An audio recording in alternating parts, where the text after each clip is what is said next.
order came just before dawn. Remove your clothes, 3 words, spoken in English by a voice so calm it barely rose above the sound of the sea. 3 words that made 200 Japanese women freeze in the half-light of Manila's port like deer, sensing the hunter's approach. Keiko Yamada was 25 years old and already exhausted from being afraid. 4 days of marching through mud that sucked at their boots. 4 days of rumors whispered in the dark about what the Americans did to captured women. 4 days knowing that when you surrender to the enemy, you become something less than human. At least that's what the Empire had taught her. The wind carried salt and diesel in the rot of a city that had changed hands too many times. Crates clattered somewhere beyond the barbed wire. A truck backfired and every head flinched. In that instant, silence became unbearable. Keiko stood in the second row of the formation. Her Imperial Army nurse's uniform was stiff with sweat and ash from the march. Around her, women stared at the ground or at the sky or at nothing at all, waiting for someone else to move first, waiting for the moment to pass, waiting for anything except what was coming. The guard repeated the command, not louder, slower, like he was reciting instructions for a medical procedure he didn't believe would work. Remove your clothes. Keiko's hands moved to the first button of her tunic before her mind caught up. Muscle memory from years of following orders. From a lifetime of being told that obedience was the highest virtue. That questioning was weakness. That to resist was to bring dishonor not just on yourself, but on everyone who shared your blood. Her fingers trembled so violently she had to hide them behind her back. She remembered what her commanding officer had said 3 weeks before Manila fell. Death before dishonor. Surrender is worse than dying. The Americans will do things to you that no decent woman should survive. Those words had felt like armor then. Now they were just weight. The sun hadn't cleared the horizon yet, but its reflection shimmered on the water like a blade being sharpened. The guards stood motionless, boots sinking slightly into sand rifles hanging loose but ready. Not aimed, not threatening, just present, like furniture that happened to be armed. Keiko's heartbeat became the loudest sound in her universe. Every other noise magnified into significance. The clicking of metal buckles, distant seagulls, the hum of a generator powering lights that hadn't been turned off yet because dawn was still negotiating with darkness. Fear had its own rhythm. She was learning to hear it. Then a second voice broke through the tension. Younger. British accent, not American. Almost apologetic in its tone. You will be inspected for lice and infection. Standard medical procedure. No harm will come to you. The words landed like stones thrown into still water, creating ripples of confusion that spread through the formation. Medical procedure. No harm. The phrases didn't fit. They belonged to a different story than the one Keiko had been preparing herself for. The story where captured women were violated and humiliated and disposed of like trash. The story that Japanese propaganda had drilled into every soldier until it became more real than memory. But this voice was explaining itself, almost asking permission. Compassion didn't belong here. Not in this place where 200 women stood waiting to discover what kind of mercy their captors believed in. For several seconds, nothing happened. Dust clung to their ankles. Sweat rolled down spines that had been held rigid for so long, they might never remember how to curve. The ocean breathed in the distance like it had been doing for 1,000,000 years and would continue doing long after everyone here was dust. Then Keiko took one step forward. Not from courage, from something closer to surrender within surrender. A final exhaustion that made waiting worse than whatever came next. She unbuttoned the first clasp of her tunic with hands that wouldn't fully obey. The fabric stuck to her skin from days of wear. Another woman followed her lead, then another, until the sound of cloth shifting replaced the wind. None of the guards moved. They simply waited. One of them, a corporal with sunburned cheeks and freckles that made him look younger than he probably was, looked away and swallowed hard. The motion was visible, even from 15 feet away. His discomfort clear as daylight. In that brief glance, Keiko saw something she hadn't expected. Shame. Not cruelty, not hunger, not the cold assessment of a predator choosing prey. Just shame. The kind that comes from being forced to witness something that makes you feel small inside your own skin. It startled her more than any gun could have. More than shouting, more than violence. Because shame meant he saw her as human enough to feel uncomfortable around. Shame meant he recognized this moment as something that shouldn't be happening, even though regulations said it must. The fear didn't vanish, but something shifted. A crack opening in the wall of hatred that war had built between them. When the first piece of fabric hit the sound was soft, almost gentle. A gull cried overhead, unconcerned with human drama. Somewhere behind them, a kettle whistled from a field kitchen where breakfast was being prepared. The world continued as if this moment were too small to notice. But for these women, time had stopped. They were no longer soldiers, no longer prisoners, just humans waiting to learn what kind of mercy existed in a world where mercy wasn't guaranteed by anything except the thin protection of international law that most of them had never heard of. Then one of the guards stepped forward, not with rope, not with a weapon, but with a folded white towel held in both hands like an offering. The cotton was clean. It smelled faintly of soap and starch. The guard extended it toward Keiko without meeting her eyes. "Take this," he said. His voice was rough. Midwestern accent, maybe Iowa or Nebraska. Places Keiko had only read about in geography books before the war made geography into a weapon. She stared at the towel, at the impossible kindness of clean fabric in a world that had stopped making sense. Her hands remained frozen at her sides. The guard, a sergeant based on the stripes she could see, kept his arms extended, patient, like he had all the time in the world. Like this was normal procedure and not the moment when everything Keiko believed about enemies and mercy and the nature of war itself was being rewritten in real time. She took the towel. The fabric was coarse but clean. It felt like it had been washed 100 times and would be washed 100 more. Standard issue. Mass-produced. Part of a system so large it could afford to give clean towels to prisoners who had every reason to expect nothing except cruelty. Behind her, other women were receiving their own towels. The guards moved with mechanical efficiency. No commentary, no judgment, just the routine execution of a protocol that said prisoners deserve basic dignity even when nothing else about war suggested dignity still existed. Keiko clutched the towel against her chest.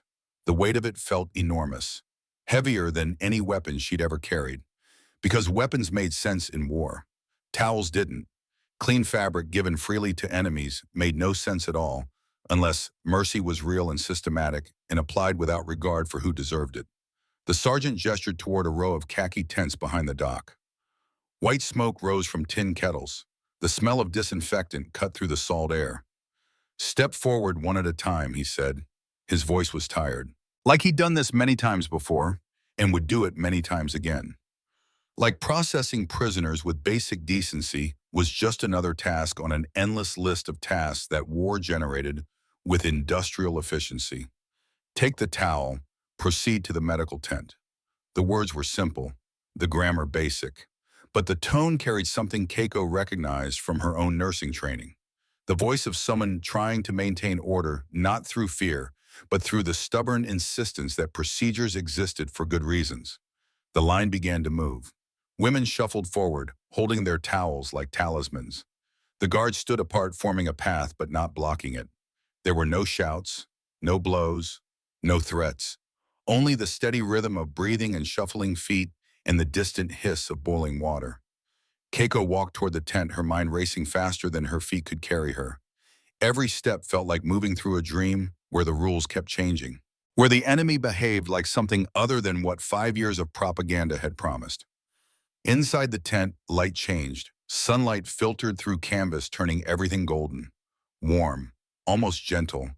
Keiko had expected interrogation. Maybe cameras to document their humiliation. Maybe cold water and rough handling and all the small cruelties that added up to the systematic destruction of dignity. Instead, there were tables, metal basins filled with steaming water, brushes arranged in neat rows, bottles marked with red crosses. The sharp, clean smell of antiseptic that reminded her of hospitals before the war turned them into places where people went to die slowly instead of quickly. A woman in a medical uniform stood at the far end. British or American, Keiko couldn't tell. Her sleeves were rolled up, hair tucked under a white cap. She looked too young to be here. Maybe 30. Definitely too young to have eyes that old. The woman glanced at the prisoners filing in, but her gaze didn't linger. Didn't assess them as enemies or threats or objects of curiosity. She looked at them the way Keiko had been trained to look at patients. as bodies that needed care, as problems requiring solutions, as humans temporarily reduced to their medical requirements. The woman spoke quietly to another medic who handed her a clipboard. They worked with the detached focus of people who'd done this 100 times. Who knew that compassion was easier when you didn't think too hard about who you were being compassionate toward? Keiko watched as the first prisoner stepped up to a basin. The medical officer dipped a cloth into the water and began washing the woman's arms. Methodically, efficiently, without commentary or emotion. Steam rose from the basin. The prisoner flinched but didn't resist. When the medical officer handed her a dry towel, their eyes met for half a second. Something passed between them. An understanding too complicated for language, too private for witnesses. The officer nodded once, small, almost imperceptible, then moved on to prepare for the next prisoner. Keiko's turn came quickly, too quickly. She stepped forward on legs that felt unreliable, stood before the basin holding her towel against her chest like armor that might protect her from kindness she didn't know how to accept. The medical officer gestured for her to lower the towel. Her hands were clean, nails trimmed short, professional. The hands of someone who took her job seriously even when her job involved caring for people her country was at war with. The water was warm, not scalding, not cold, just warm, comfortable. The temperature you'd choose if you had a choice, if comfort mattered at all in a place like this. As the cloth touched her skin, Keiko felt her body react, not with fear, with confusion. The motion was so deliberate, so careful, it felt almost like respect. Like her body deserved to be treated gently even though everything about this situation said otherwise. No one had touched her like that since the war began. Not with care, not with attention to whether the water was the right temperature, or the cloth too rough, or the soap too harsh. The medical officer worked in silence, checking for lice, looking for signs of infection or disease that might spread through the camp.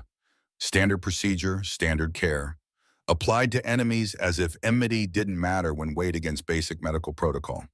When the inspection finished, the officer stepped back and motioned toward a pile of folded clothing on a nearby table. Clean uniform, she said. Simple statement, no ceremony. Just information delivered in the flat tone of someone who dealt in facts rather than feelings. The words reached Keiko's ears like music from another world. Clean clothing, given freely, to prisoners, to enemies, to people who by all rights should be grateful for whatever scraps they received. Keiko approached the table with hands that still trembled. The uniforms were white, cotton, recently washed and pressed. On the chest of each one, black letters had been stenciled in a blocky military font. PW. She didn't know what the letters meant. Prisoner of war, maybe? Or some designation in English that marked her as belonging to a new category she hadn't known existed until this moment. She picked up one of the uniforms. The fabric was soft, still warm from being dried in the sun. The stitching was perfect, machine-made, industrial, every seam identical, every button aligned. The kind of precision that came from mass production, from systems designed to manufacture clothing at a scale that individual tailors couldn't match. These uniforms had been made before she arrived, before she surrendered, before she even knew she would become a prisoner. Someone had anticipated the need, had ordered the production, had ensured that when prisoners arrived there would be clean clothing waiting. The enemy had prepared to be merciful. That realization settled into Keiko's stomach like cold stone, because it meant this wasn't improvisation. This wasn't individual kindness from a sympathetic guard. This was system, organization, the machinery of mercy operating with the same efficiency as the machinery of war. She clutched the uniform and felt the weight of it. Not physical weight, the weight of implication, of understanding that the enemy was powerful enough to treat prisoners well, not because they wanted to, but because their systems demanded it. Because regulations existed that said even enemies deserve basic dignity, and those regulations would be followed with the same rigid discipline as every other military requirement. She dressed slowly. The cloth was too big, but clean. When she tied the belt, the letters on her chest became visible. PW. Whatever it meant she was one now, had been transformed from enemy combatant to something else by the simple act of being clothed in uniform white. Outside, the sergeant from earlier stood waiting. He looked at the emerging prisoners with a face that seemed uncertain what expression was appropriate. Relief, maybe, or exhaustion, or the complicated mix of both that comes from doing something difficult that you know is right, even when right doesn't feel satisfying. "You'll be issued food soon," he said. His voice was flat. "Medical check in 2 hours." Then he stepped aside and let them pass. The women filed past him in silence, unsure whether to feel relief or humiliation, unsure what emotion fit a situation where you'd been prepared for the worst and received something that looked almost like care instead. Keiko glanced back at the medical tent as she walked, at the steam still rising from basins, at the guards who'd looked away, at the system that had processed them with clinical efficiency and basic human decency. She understood now why no one had shouted, why everything had moved like clockwork. It wasn't pity. It wasn't even kindness in the way she understood kindness. It was procedure, protocol, the systematic application of rules that said prisoners deserve certain treatment and would receive it whether individual guards felt generous or not. And somehow that made it more powerful, more real, because it meant mercy wasn't dependent on good people making good choices. It was built into the structure itself, required by regulation, enforced by discipline. The Americans didn't need to show emotion. Their order itself was mercy. When the sun reached its peak, the camp shimmered with heat. The white towels hung over railings, drying in the breeze. From a distance, they could have been mistaken for flags of surrender, or maybe flags of something else entirely. Something that didn't have a name yet because the war hadn't taught anyone the vocabulary for organized compassion delivered without sentiment. Keiko sat by the fence, her body still trembling from exhaustion and confusion. The same towel that had been a symbol of surrender now felt like proof that civilization hadn't died completely. That somewhere in the machinery of war, someone had remembered that people were still people, regardless of what side they fought for. That night, she lay awake in the barracks assigned to female prisoners. The cot was narrow but had a mattress. The blanket was thin but clean. Above her, canvas stretched across wooden frames, creating a ceiling that kept out rain but not sound. She could hear other women breathing, some crying softly, some whispering prayers to gods who hadn't prevented any of this but might still be listening, some just lying silent, processing the day's strange mercy. Her body ached from the march, from 4 days of fear, from the whiplash of expecting violation and receiving something that looked almost like dignity instead. She realized no one had spoken the entire day. Not the guards, not most of the prisoners. Silence had become their common language, the only vocabulary that fit a situation too complicated for words. In that silence, something fragile was being built. Not trust, not forgiveness, just the smallest, most dangerous seed of all. Understanding, the recognition that enemies might be human too, that mercy could exist within systems, that war hadn't destroyed everything worth preserving. Keiko reached under her thin mattress where she'd hidden something during the confusion of arrival. A photograph, creased and faded. The Golden Gate Bridge spanning water so blue it looked painted. San Francisco, 1939. A lifetime ago in a world that seemed like fiction now. She'd been born there, had spoken English before Japanese, had dreamed of nursing school at UCSF before everything fell apart, before Pearl Harbor, before Executive Order 9066 made it clear that Japanese blood meant she wasn't really American regardless of where she'd been born. Her parents had panicked, chose deportation over internment, dragged her back to a Japan she'd never known. And then the military had conscripted her. And then Manila had fallen. And then here she was, neither American nor Japanese, neither prisoner nor free, just someone caught between worlds that hated each other. She tucked the photograph back into its hiding place. Some secrets were too dangerous even for allies who might not stay allies. Some identities were too complicated to explain to people who needed enemies to be simple. But the photograph remained, evidence that she'd been someone else before the war, proof that identity was more fluid than propaganda admitted, a reminder that maybe someday she could return to being the person who looked at bridges and saw possibilities instead of barriers. Sleep came slowly.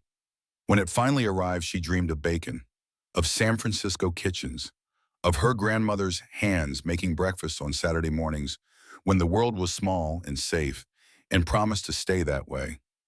She dreamed of a life before uniforms, before empires, before the machinery of war ground everything beautiful into standardized parts that could be counted and categorized and disposed of when no longer useful.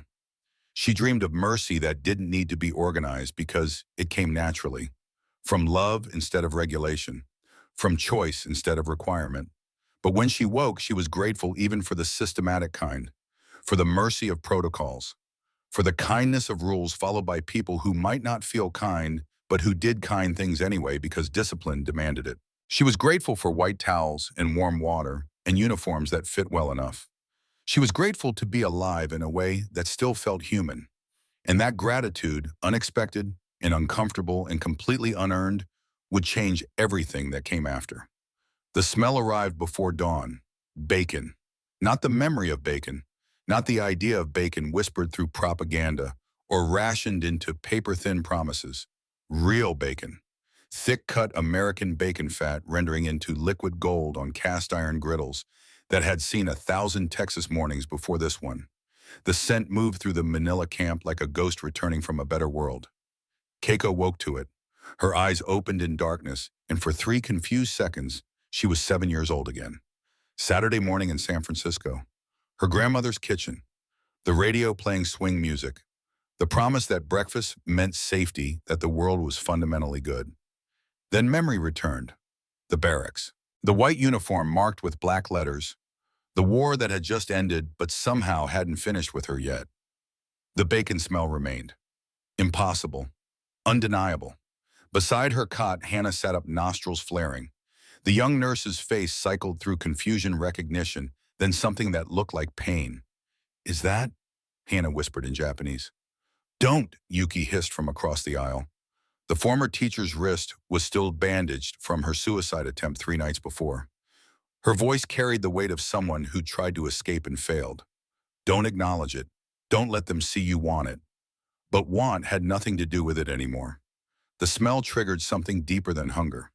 It triggered memory, identity, the ghost of a self that existed before uniforms and empires and the machinery of war ground individual lives into statistical dust. Keiko rose, dressed in her white prisoner uniform, noticed her hands were shaking. Outside, morning light was just beginning to sketch the camp into existence. The mess tent glowed like a paper lantern.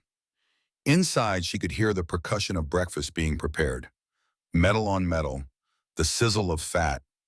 Men's voices calling orders in English that carried the rhythms of Texas, of Iowa, of places that existed in a different universe than the one she'd inhabited for 5 years. The women formed a line without being told. Military discipline was a muscle memory that outlived armies. The mess tent opened. Corporal Jimmy Rodriguez, Texas they called him, stood behind a griddle the size of a door. His face was round and young and permanently sunburned. He wore an apron that said, "Kiss the cook," in fading letters, a joke from some previous life that had followed him to war. He grinned when he saw them. Not mockery, something closer to pride. "Morning, ladies," he said in English, then repeated it in broken Japanese.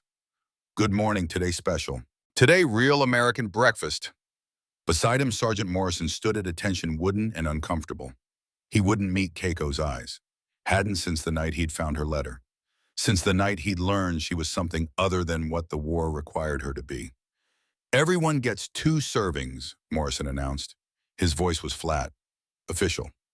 "Rules." That word again. Rules, not mercy, not kindness, not even basic human decency, just rules. The protocol of civilization applied without exception or emotion.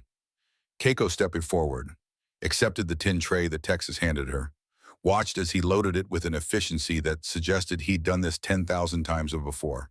4 strips of bacon, crispy at the edges, still glistening with fat. Scrambled eggs, bright yellow, fluffy, real eggs from real chickens who lived real lives.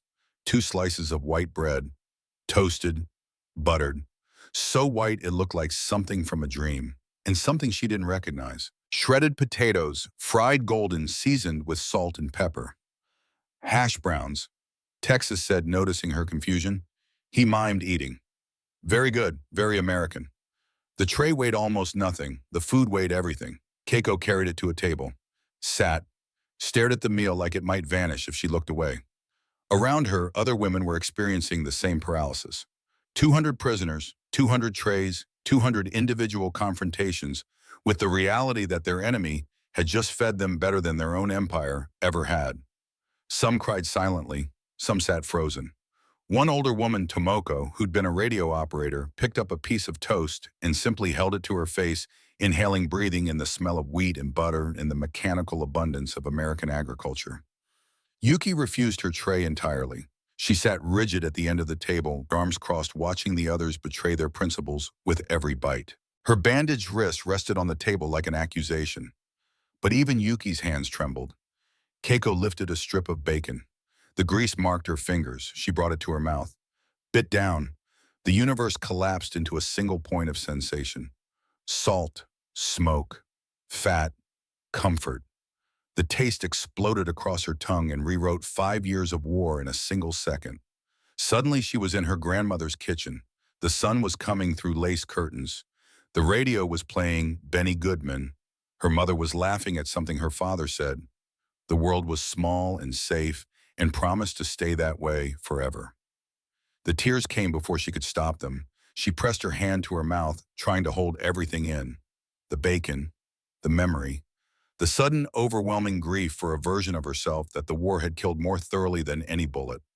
She'd been American once, before her parents panicked, before Executive Order 9066, before the choice between internment camps and a return to a Japan she'd never known. Before the war taught her that identity was just another kind of uniform you wore until someone told you to take it off. The bacon tasted like coming home to a house that no longer existed. Around her, the cascade was happening. The elderly woman was crying into her toast. Hana had her face in her hands, shoulders shaking. Even some of the harder women, the ones who'd maintained military bearing through surrender and captivity and the systematic dismantling of everything they'd been taught to believe, even they were breaking. Food had become memory. Memory had become grief. Grief had become recognition. They were human. They had been human all along. The war had just made them forget. Morrison watched from the serving line. His face was carefully blank, but Keiko saw the way his jaw worked, the way he gripped the serving spoon too tight. He was seeing something he hadn't expected to see. He was seeing the enemy cry over bacon. Texas noticed it too. The big corporal's grin had faded. He ladled eggs onto another tray, but his movements had slowed. Become thoughtful. "Sarge," he said quietly to Morrison, "they're just kids. Most of them younger than my sister." Morrison said nothing, but his hand moved to his breast pocket, to the place where he kept Keiko's letter. The one that said she could no longer hate. The one that was rewriting the war in both their heads. Keiko forced herself to eat. The eggs were perfect, creamy, seasoned with salt and black pepper. The hash browns were crispy on the outside, soft inside, touched with butter and onions. The toast melted on her tongue. Every bite was an education in abundance, in the casual wealth of a nation that could feed even its prisoners this well, in the systematic generosity of a country that had industrialized mercy the way it had industrialized everything else. She thought about the Imperial Army hospitals where she'd worked, the way supplies were divided by rank. Officers ate meat, soldiers ate rice, prisoners ate nothing. The hierarchy was absolute. Your worth was determined by your position in the machine. Here, every woman received the same tray, the same portions, the same quality. A colonel's daughter and a farmer's daughter ate identical bacon. Equality enforced not by philosophy, but by protocol. The Geneva Convention made flesh. She finished eating. The tin tray was empty. Her stomach was full for the first time in months. But the emptiness inside her had only grown larger, because now she had to ask herself the question she'd been avoiding since the moment a white towel appeared instead of violence. What if everything she'd been taught was wrong? What if the enemy wasn't evil? What if they were just powerful enough to afford kindness? What if mercy wasn't weakness, but the luxury of a nation so confident in its strength that it could follow rules even when hatred would be easier? What if she'd fought for the wrong side? The thought was more terrifying than surrender had ever been. Across the mess tent, Morrison was staring at her. Their eyes met. He looked away first, but not before she saw something in his face that mirrored her own confusion. He'd been taught to hate. The war had demanded it. His brother had died at Guadalcanal, and hatred should have been easy, natural, justified. But hatred required the enemy to be less than human. And he just watched 200 women cry over breakfast. The morning continued. The women returned their trays, filed out of the mess tent, moved through the routines of captivity that had become familiar. Medical checks, laundry, the slow procession of days that belonged to no one. But something had shifted. Yuki still refused to eat, but her refusal was looking less like strength and more like stubbornness. Less like principle and more like pride with nowhere left to stand. That night, Morrison found Keiko by the fence line, the same place they talked before. The same careful distance that allowed plausible deniability if anyone asked. He didn't speak at first, just stood there looking west toward the ocean, toward the war that had officially ended, but lingered in the air like smoke that refused to clear. Finally, you cried. It wasn't a question. Keiko didn't pretend to misunderstand. "The bacon," she said in English. Let him hear the accent that was pure California, pure American, pure proof that she was something the war hadn't prepared either of them for. "It tasted like my grandmother's kitchen, San Francisco, before everything." Morrison was quiet for a long time. "Then my mom used to make bacon on Sundays. After church, the whole house would smell like it. Tommy, my brother, he'd always to try to sneak pieces before breakfast was ready." A pause. "He died thinking your people were monsters. We thought the same about you." Were we both wrong? Keiko considered this. Considered the white towels and the warm water, and the perfect stitching on mass-produced uniforms. Considered the bacon and the rules and the way Morrison's hands shook slightly when he talked about his brother. "I don't know," she said, "but I think maybe the war wanted us to be. Wrong, I mean. Wanted us to be monsters so we'd be easier to kill." Morrison reached into his pocket, pulled out a piece of paper. Not her letter, something new. He'd written on the back of a medical supply label. "Iodine, antiseptic properties." He handed it to her. She unfolded it, read by the last light of sunset. The handwriting was careful, practiced, like he'd written it several times before getting it right. "My brother died hating your people. I wanted to hate you too, but rules made me treat you like a human being long enough to remember that's what you are.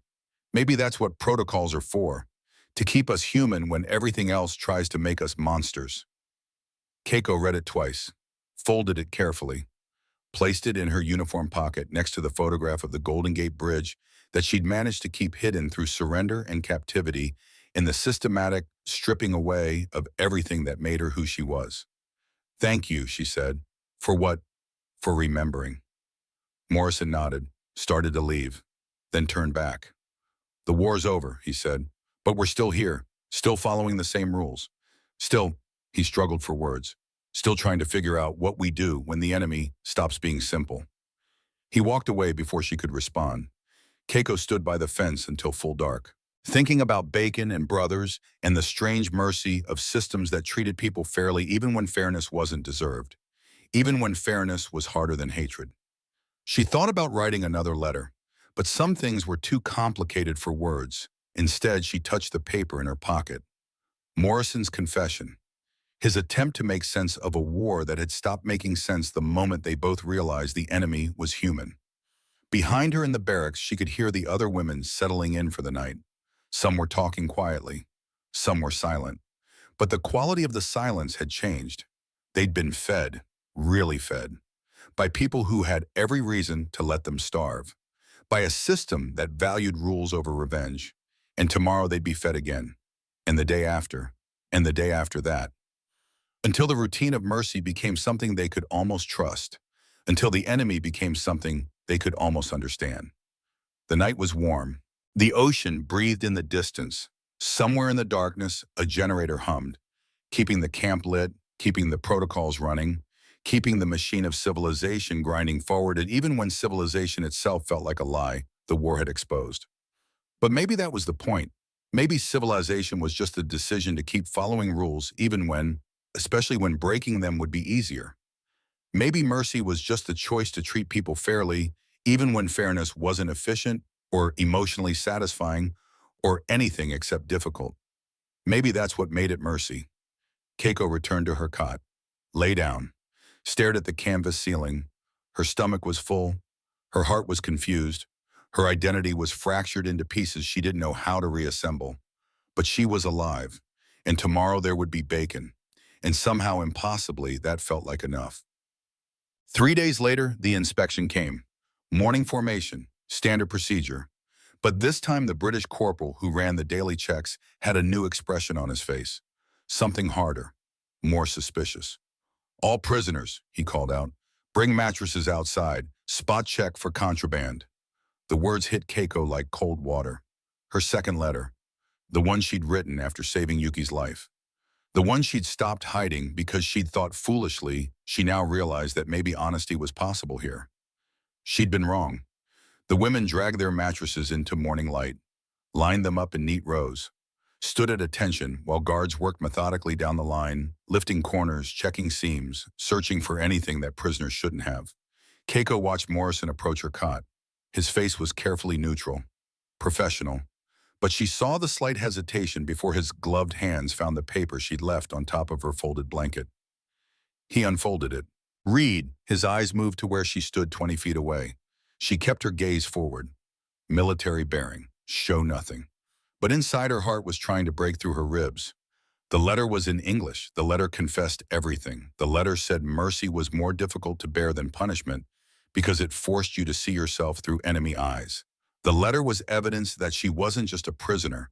She was something more complicated, something potentially dangerous. Morrison read it twice. Then he carefully refolded it and slipped it into his breast pocket, next to her first letter, next to his brother's dog tags, next to everything he was supposed to hate but somehow couldn't anymore.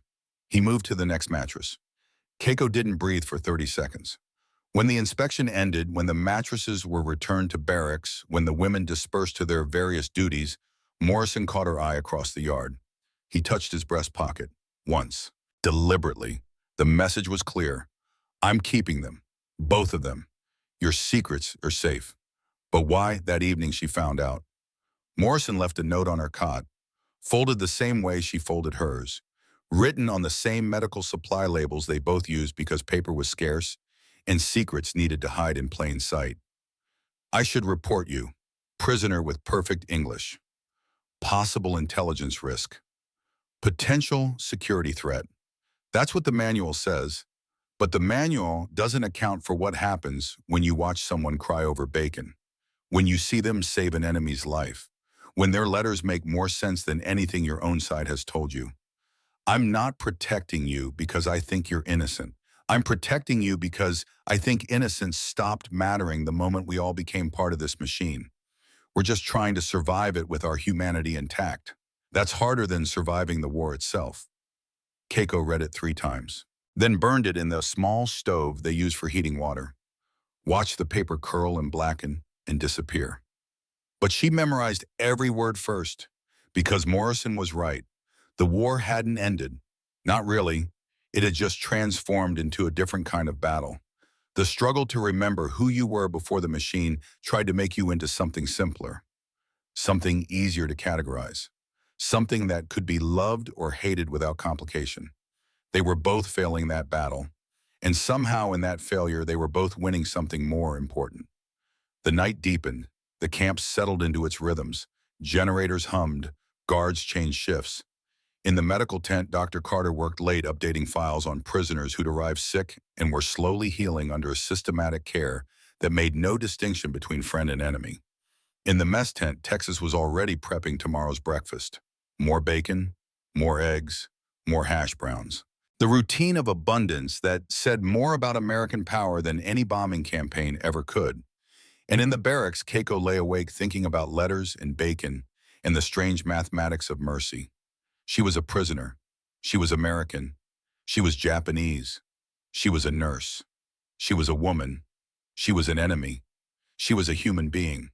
All of these things were true simultaneously. The war had wanted her to be simple. The propaganda had demanded it. Choose a side. Choose an identity.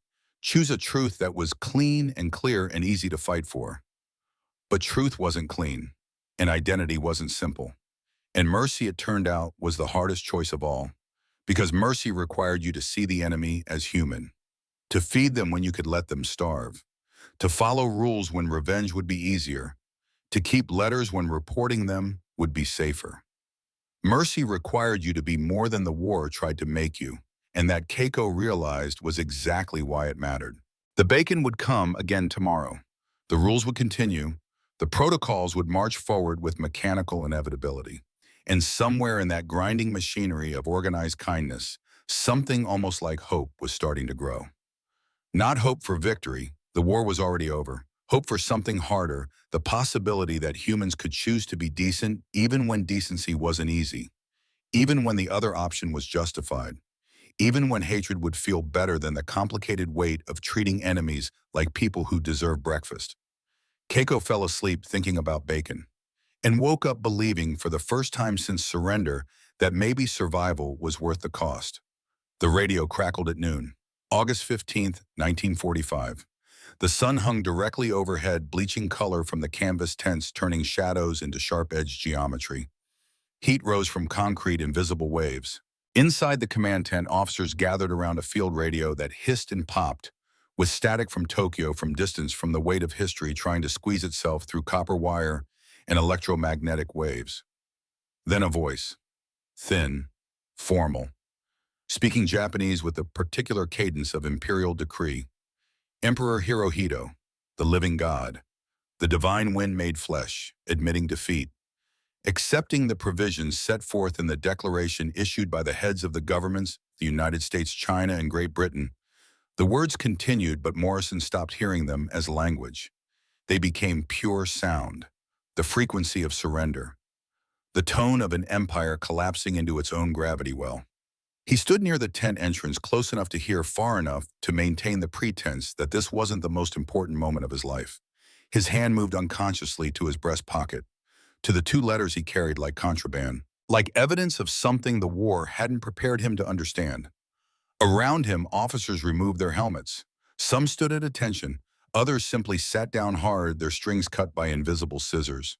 No one cheered. Victory was supposed to feel different than this, cleaner, more certain, less like the end of a story that had changed its meaning halfway through the telling.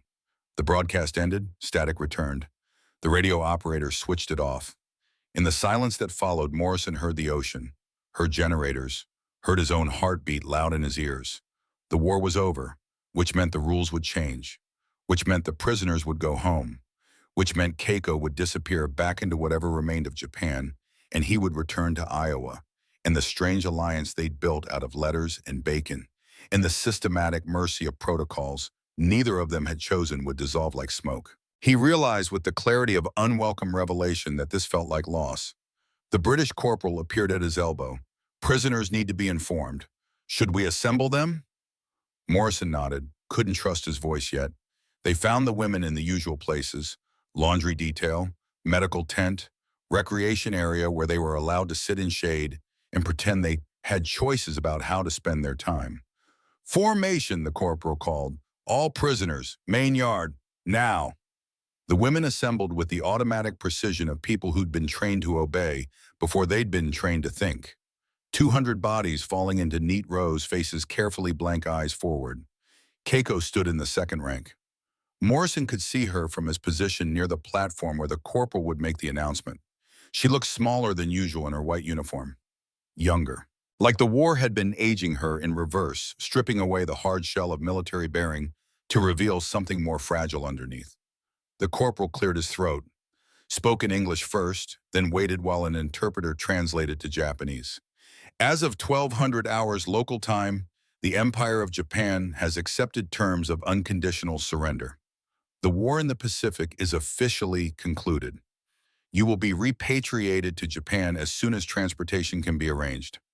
Medical clearances will be conducted over the next 2 weeks. You are no longer enemy combatants.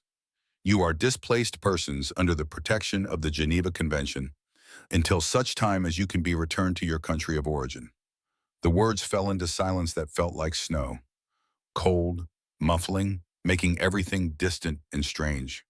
No one moved, no one cried. They simply stood there, processing the information that the empire they'd served however reluctantly, however unwillingly, had just ceased to exist in any meaningful sense.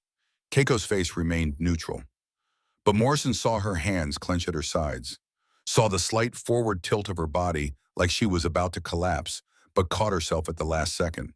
He wanted to go to her, wanted to ask if she was okay, if she needed anything, if the sudden absence of war felt as disorienting to her as it did to him.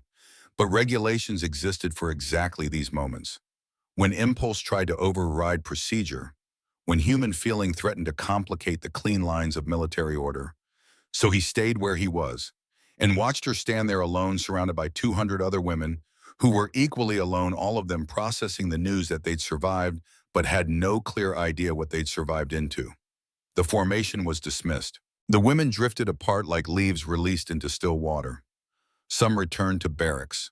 Some sat in small groups, talking in voices too low to hear. Some simply stood in place, unable to move forward or back, frozen in the moment between one identity and whatever came next. Keiko walked toward the fence line, the same spot where they'd talked before, where secrets had been exchanged in the narrow space between duty and humanity. Morrison waited 5 minutes, professional distance, then followed. She stood facing west, toward the ocean, toward Japan, or maybe towards San Francisco, beyond it the city where she'd been born, the home that wasn't home anymore, the identity that war had fractured into pieces too complicated to reassemble. "You'll be going home soon," Morrison said.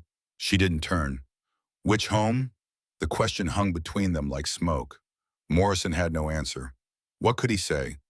That home was wherever you were born. She'd been born in America.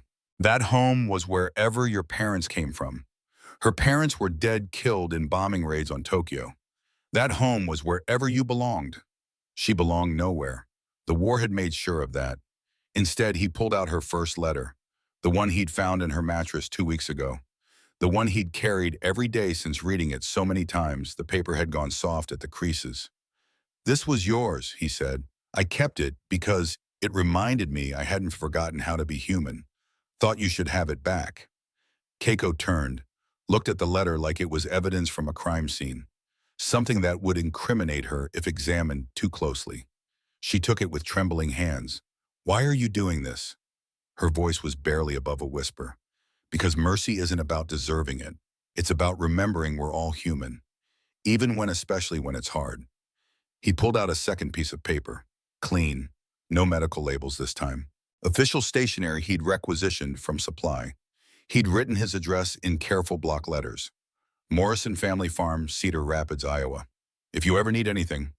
He handed it to her. "I don't know what happens next. Don't know if you'll go back to Japan or if you'll find a way to America or if we'll ever—" He stopped, started again. "But you should know that you're not nobody's enemy anymore. Not mine anyway." Keiko stared at the address, at the proof that he'd thought about her future, about a world where she might need help and he might be able to provide it. She folded it carefully, placed it in her uniform pocket next to the photograph of the Golden Gate Bridge and Morrison's previous letter and all the small pieces of evidence that she was more than what the war had tried to make her. "I don't know if I can go back to America," she said. "I was born there, but Executive Order 9066 made it clear that Japanese blood meant I wasn't really American. Not when it mattered. And Japan—" She paused. "Japan was never home. My parents forced me back, and then the military forced me into service, and now the empire that forced me is gone, and I don't know what's left."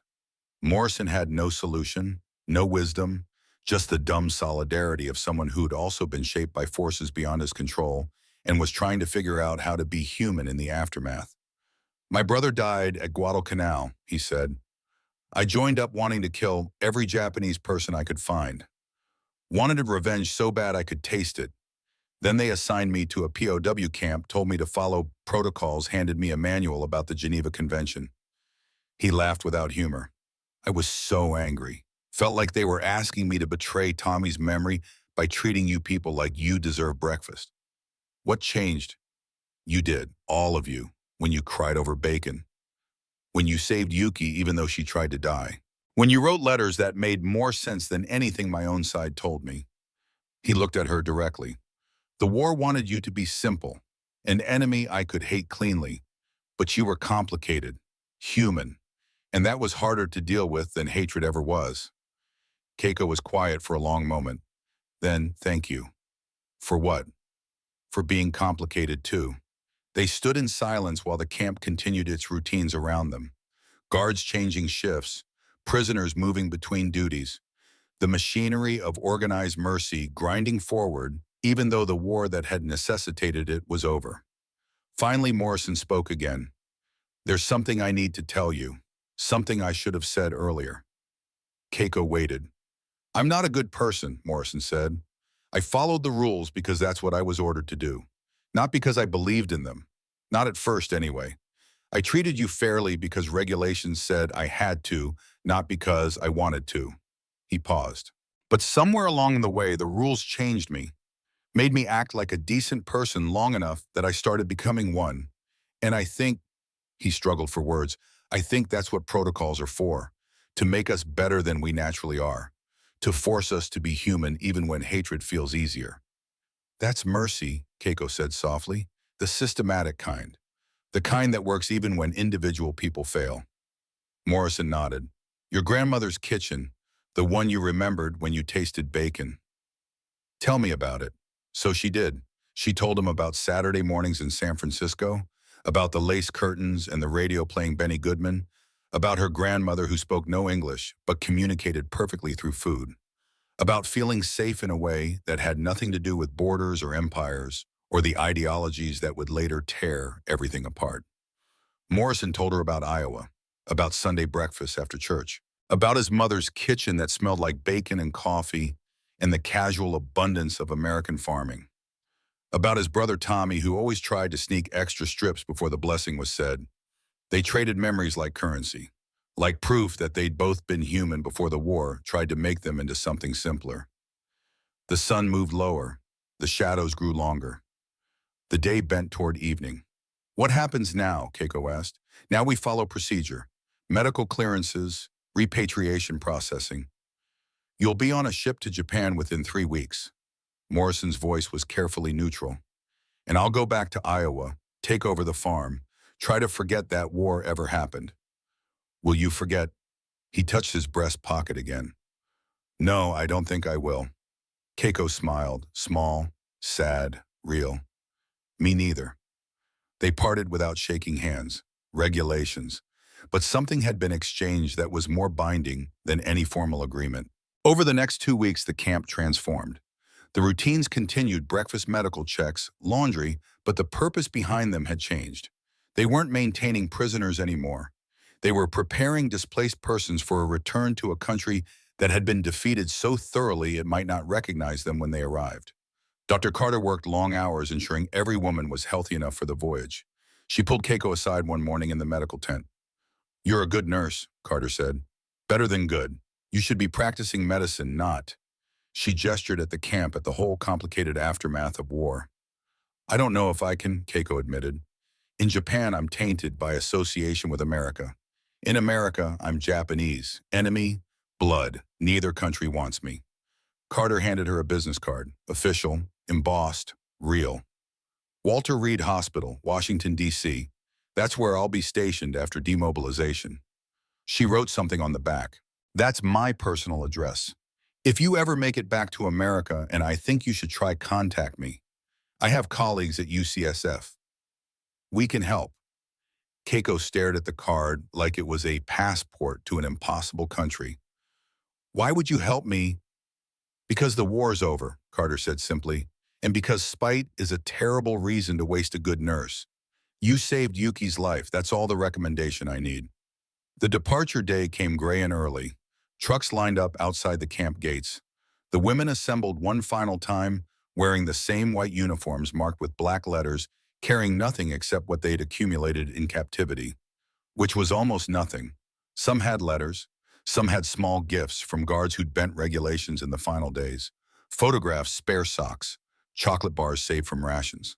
Keiko carried 2 letters from Morrison, his address, Carter's business card, and the photograph of the Golden Gate Bridge that had survived surrender and captivity and the systematic destruction of everything else.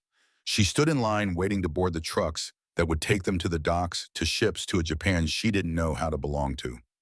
Morrison appeared at the edge of the formation, not close enough to talk, just close enough to be seen. He lifted his helmet slightly, not a salute, not a wave, just an acknowledgement. She nodded back. Some things didn't need words. The trucks lurched forward. Dust rose behind the wheels, turning everything soft and indistinct. Through the slats of the truck's side panels, Keiko watched the camp shrink into distance. The laundry lines, the mess tent, the medical facility, the fence line where she and Morrison had traded secrets and memories, and the complicated currency of learning to be human again. All of it disappearing into dust. The ship that carried them from Manila Bay was a converted troop transport. Gray, functional, crowded with hundreds of displaced persons trying to figure out who they'd be in a world where war was over, but peace hadn't quite begun. Keiko stood at the railing watching the Philippine coastline recede. The wake stretched behind the ship like a scar on water. Beside her, Hana spoke softly. "Do you think we'll ever see them again, the Americans who were kind?" Keiko touched the papers in her pocket. Address, business card, letters that proved mercy could be mass-produced and still mean something. "I don't know," she said, "but I think that's not the point." "What is the point?" "The point is that it happened, that they could have let us starve and they fed us, that they could have treated us like animals and they followed rules instead. That mercy turned out to be stronger than hatred." She paused. "That matters, whether we see them again or not." The ship moved steadily west toward Japan, toward a country bombed into submission, its cities ash, its people starving, its empire dissolved into the kind of defeat that rewrites history. Keiko didn't know what was waiting there. Didn't know if she'd find family or work or any place to belong. Didn't know if she'd ever make it back to America, to San Francisco, to the grandmother's kitchen that existed now only in memory. But she knew something she hadn't known before captivity. She knew that mercy was real, that systems could be designed for fairness even when individuals preferred revenge, that bacon could trigger memories stronger than propaganda, that enemies could become something else if you fed them and clothed them and followed rules even when rules were harder than hatred. She knew that humanity survived war. Barely, imperfectly, but it survived. And that knowledge felt like enough to build a life on. The voyage took 3 weeks. The ship stopped at Okinawa at Yokohama, finally docking at what remained of Tokyo's harbor. Keiko disembarked into a city that looked like the end of the world. Buildings reduced to skeletons. Rubble stretching for miles. People with hollow eyes and hollower stomachs moving through ruins like ghosts who hadn't realized they were dead. The repatriation officials processed them with efficient compassion. Names, ages, origins, destinations if they had them, relief supplies if they didn't. Keiko listed her family address in Nagoya. Knew it was pointless, the city had been firebombed, but had no other answer to give. She received a ration card, a blanket, directions to a refugee center, and then she was released into what remained of Japan. She made her way to Nagoya over the course of 2 weeks. Trains ran sporadically, roads were damaged. The country was trying to remember how to be a country instead of an empire. Her family home was gone, just ash and twisted metal. Neighbors told her that her parents had died in the March bombings. Quick deaths, they said, trying to be kind, as if the speed of dying made it better. Keiko stood in the ruins and felt nothing. Grief required energy she didn't have. Instead, she returned to Tokyo, found work at a hospital that was overwhelmed with wounded, sick, and starving. The American occupation forces were setting up medical facilities, and they needed bilingual staff. She applied, got hired immediately. No one asked too many questions about her English, or where she'd learned it, or what she'd done during the war. They just needed nurses. She was a nurse. That was enough. She worked 16-hour days, treated American soldiers and Japanese civilians side by side, watched as the systems she'd first encountered in Manila, the protocols, the regulations, the organized mercy were applied to an entire nation. Food distribution centers, medical clinics, school reconstruction, democratic reforms. The machinery of occupation that looked less like conquest and more like a massive systematic attempt to rebuild what war had destroyed. It was the bacon breakfast scaled up to national proportions. And it worked. Not perfectly, not without resentment, but it worked. Japan began to heal. Slowly, painfully. but measurably. And Keiko kept the letters. She married in 1952 a doctor named Hiroshi Tanaka who'd served in China and carried his own complicated relationship with the war. They didn't talk about it much, just built a life in the spaces between memory. Daughter Yumi was born in 1955. Keiko taught her English, taught her that identity could be more than one thing, taught her that mercy was possible even between enemies. Hiroshi died in 1968. Heart attack, sudden. Keiko buried him and kept working and raised Yumi alone. Granddaughter Naomi was born in 1985. Bright, curious, fluent in both English and Japanese. The bridge between worlds that Keiko had tried to be. Keiko retired in 2000, moved into a small apartment in Tokyo, lived quietly. The letters stayed hidden in the lining of her old coat, a secret she never told anyone. Not Hiroshi, not Yumi, not even Naomi. Some memories were too private, too precious, too complicated to explain to people who hadn't lived through the moment when enemy became human and mercy became real. She died in her sleep in 2008, 88 years old, peacefully, the old coat still draped over a chair. Naomi found the letters while sorting belongings for donation. Read them, wept, began to research. She found records at the National Archives in Washington, found Morrison's name on guard rosters, found Keiko's name on prisoner lists, found Dr. Carter's reports documenting medical treatment that exceeded requirements by any reasonable standard. She found Morrison's obituary, died in 2003, Iowa. Survived by son James, daughter Margaret, 5 grandchildren. She called the number listed. James Morrison answered, older now, voice carrying the same Iowa accent his father must have had. My grandmother was Keiko Yamada, Naomi explained. She was a prisoner at Manila. Your father was a guard there. Silence on the line. Then, wait, he kept a letter in Japanese, had it translated, kept it in his desk his whole life, said it was important but never explained why. They talked for an hour, comparing stories, piecing together what their grandparents had been too private to explain. The letters existed, both of them. Keiko's original and Morrison's translation carefully written on the back in his precise handwriting. Proof that the conversation had been real, that mercy had happened, that enemies had learned to be human again through the systematic application of fairness, even when fairness wasn't easy. Naomi contacted the National World War II Museum, donated both letters, both.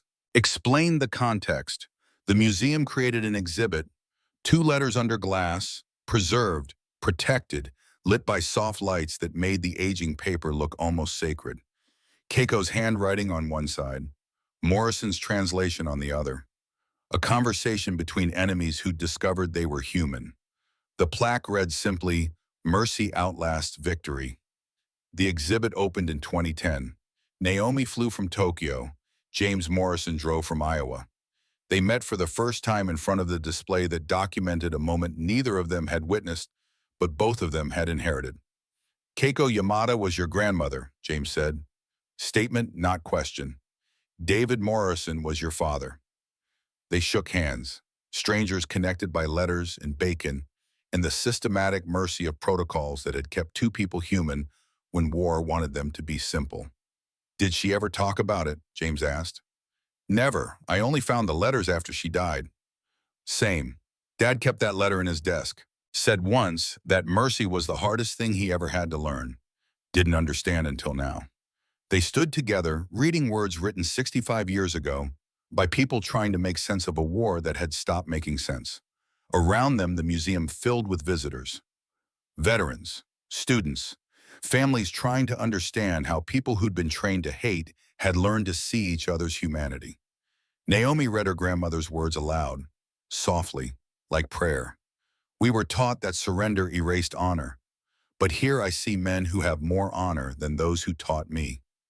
James read his father's response. Rules made me treat you like a human being long enough to remember that's what you are. They stood in silence for a long time. Finally, Naomi spoke. They never saw each other again, did they? No, the war ended. She went back to Japan. He went back to Iowa. James paused. But they kept the letters. Both of them. Carried them for decades. Why? Because some things are too important to forget. The museum stayed open late that night. Visitors came and went. The letters remained under glass, preserved against time, against forgetting, against the natural human tendency to simplify history into clean narratives about good and evil. The truth was more complicated. The truth was bacon triggering memories of San Francisco kitchens. The truth was a soldier carrying his dead brother's dog tags and trying to hate an enemy who cried over breakfast.